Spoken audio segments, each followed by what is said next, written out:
Hi everybody, I'm Pia from Stitches and Scraps. Today I'm going to show you an alternate way to join when working in the round.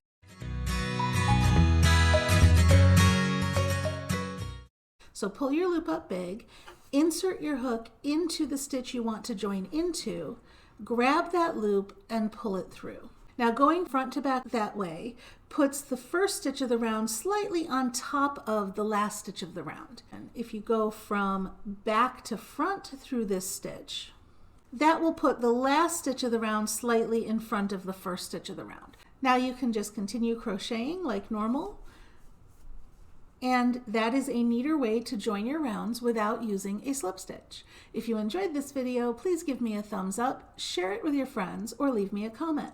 You can also subscribe to my YouTube channel for more great videos. Thanks for watching.